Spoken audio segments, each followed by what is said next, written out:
Әлемдік деңгейдегі әйгілі бренд киімдер Zara, H&M, Benetton барлығы міне осындай өнеркәсіптерде өндіріледі. Және бұл жердің жұмысшылары көріп тұрғандарыңыздай лас жерде адамдар зиянды химиялық қышқылдарды ауа арқылы жұтып, қиналып жұмыс жасайды. Дауладия қаласы жаман жолмен ақша табатындардың мекені. Бұл жерде 1500-ге жуық жеңіл жүрістілер бар. Оларға күніне 3000-нан астам клиенттер келіп отырады. Ең сорақысы мұндағы қыздардың орта жасы шамамен 14 жас. Бұлардың барлығы жергілікті бандиттер арқылы күшпен алып қашып әкелінген, немесе әке-шешелері ақша тап деп жіберілгендер. Мұсылмандық транс қауымдастығы оларды хиджа деп атайды. Оларды мемлекет үшінші қоғам ретінде мақұлдаған. Ауаның ластануы бойынша әлемде бірінші орында тұрған. Астанасы Дакка қаласының өзінде 20 миллионнан астам адам тұратын. Алаяқтықпен, жеңіл жүріспен немесе осындай канализацияларды тазалау арқылы күн көретін мемлекет. Бұл қазірде Бангладеште болып жатқан сұмдықтар. Бұл әрине ащы шындық. Сіз бен біз киіп, бренд деп жүрген киімдердің қазіргі жасап жатқан өндірісіне бірге үңіліп зерттеп қарайық.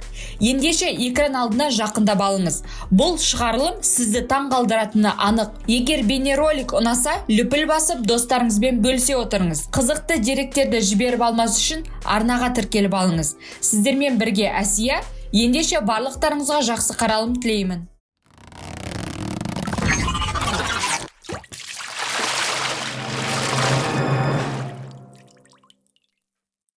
Бангладештегі бұл тоқыма өнеркәсібімен айналысатын компания бір күнде, бір сәтте 1000-ға жуық адамдардың қабіріне айналды. Испандық компания Zaraның жылдық таза тұрақты кірісі 10%-дан 3 миллиард 160 миллион евроға өсті. Бұл жерде жұмысшыларға тіпті адам ретінде қарамайды. Бұлай қирау аяқ астынан болды деп айтуға келмейді. Себебі бірнеше күндер бұрын қабырғаларда үлкен сызаттар пайда болған екен. Бангладеш әлем бойынша киім өндіруден екінші орында. Әлемдік экспорттың 87%-ын құрайды. Тіпті бренд деп жүрген киімдер Zara, H&M, Benetton барлығы осы жерде өндіріліп шығарылады. Бұл жердің жұмысшылары көріп тұрғандарыңыздай, лас жерде адамдар зиянды химиялық қышқылдарды ауа арқылы жұтып, қиналып жұмыс жасайды. Бұл сондай қатыгез, бағасыз еңбек. Бұл жерде ешқандай да жұмыскерлерге арнайы қауіпсіздік шаралары мен жайлылық жасалынбаған. Олар тіпті 40 жастан артық өмір сүрмейді екен. Бұл елде тіпті жұмыс жасаймын, жасамаймын деп таңдау да жасай алмайсың. Адамдардың өмір сүріп, күн көруі үшін көндіккеннен басқа амалы жоқ. Тағы бір әлемге әйгілі қалалардың бірі Дауладия. Бұл жерді жаман жолмен ақша табатындардың мекені деп атайды. Бұл жерде 1500-ге жуық жеңіл жүрістілер бар. Оларға күніне 3000-нан астам клиенттер келіп отырады. Ең сорақысы, мұндағы қыздардың орта жасы шамамен 14 жас. Бұлардың барлығы жергілікті бандиттер арқылы күшпен алып қашып әкелінгендер, немесе өз отбасының шешімі бойынша келгендер. Кішкентай қыздарды мектепке бара жатқан жолда немесе басқа жолдармен ұрлап алып кетеді де неше түрлі құлдыққа сатып жібереді. Мұнда тастанды балалар өте көп. Диша солардың бірі. Оны анасы нәресте кезінде пойыз жүретін станцияға тастап кеткен. Жасы небәрі 8-де, мектепке бармайды. Басқа қыздар секілді күн көруде. Оған да басқалары секілді ер адамдар тиіседі, яғни қорлайды. Әрине, барлығының оқып адам сату емес, жақсы жұмыс жасауға мүмкіндігі болғанмен, оған жету жолы өте ауыр. Сондай-ақ мұндағы адамдардың тағы бір жұмысы. Олар лас жерлерден, яғни канализациядан алтынды іздеп тауып, өңдеп шығарады екен. Бірнеше сағаттық іздеу, іріктеу жұмыстарынан кейін олар 2 шелек толтырып, лас заттармен бірге алып шығады. Сосын оны тазарту үшін лабораторияға жібереді. Әрине олар оны таксимен немесе арнайы көлікпен апармайды. Осындай пойыздармен барады. Ал бұндай әрбір жол жүрулер адам өміріне өте қауіпті. Адамдар тіпті пойыздың төбесіне дейін отырып алады екен. Кішкене ғана қателік болса, өміріңмен қоштасасың. Ал өлген адамдардың денесі ол жерде жай қалмайды. Олар ит құстардың жемтігіне айналады. Лас заттардың арасынан алтынды бөліп шығару үшін күшті химиялық қышқылдарды қосады. Ал одан шыққан бу адамның көзі мен шырышты қабатын күйдіреді. Содан кейін оған тағы да химиялық қоспаларды қосып, жалаңаш қолмен айналдыра сүртеді. Артынша нәтижесі көрінеді. Алақанда бірең-сараң көрінетін кішкентай дән секілді алтын көрінеді. Осы бір кішкене ғана алтын үшін осыншама қорлықтан өтеді. Амал нешік, әйтеуір күн көру керек. Мұсылмандық транс қауымдастығы. Оларды хиджра деп атайды.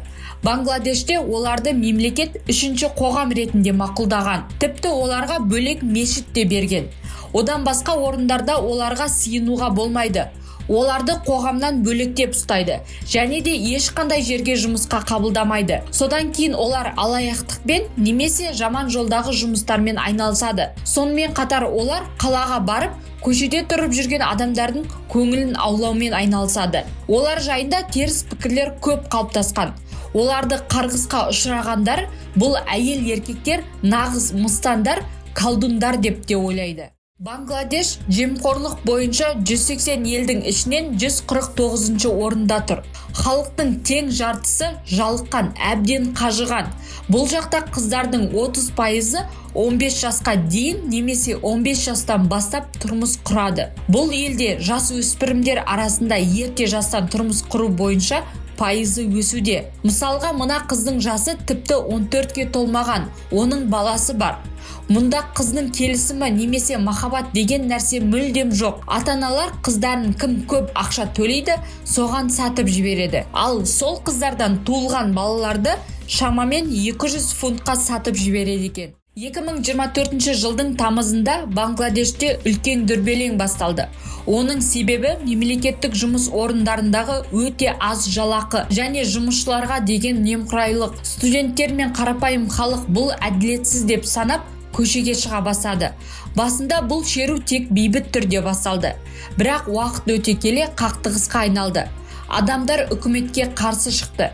Көшелерде полиция мен шерушілер арасында қанды төбелестер басталды. Тамыздың ортасында жағдай ушығып, бір күнде 90 адам қаза тапты. Олардың ішінде полиция қызметкерлері де бар. Билік өкілдері ғаламторды, әлеуметтік желілерді, байланыстарды үзіп, транспорт, ұшақ бәрін тоқтатты. Шейх Хасинидің тікелей бұйрығы бойынша 100-ден астам адамдарға оқ жаудырып, өлтіріп, 1000-ға жуық адамдарды аяусыз ұрып-соғып, түрмеге қамады. Полиция шеруге шыққан халыққа көзден жас ағызатын газбен резеңке оқтарды атқылаған. Осы оқиғалардан кейін премьер-министр Шейх Хасина қызметінен кетті.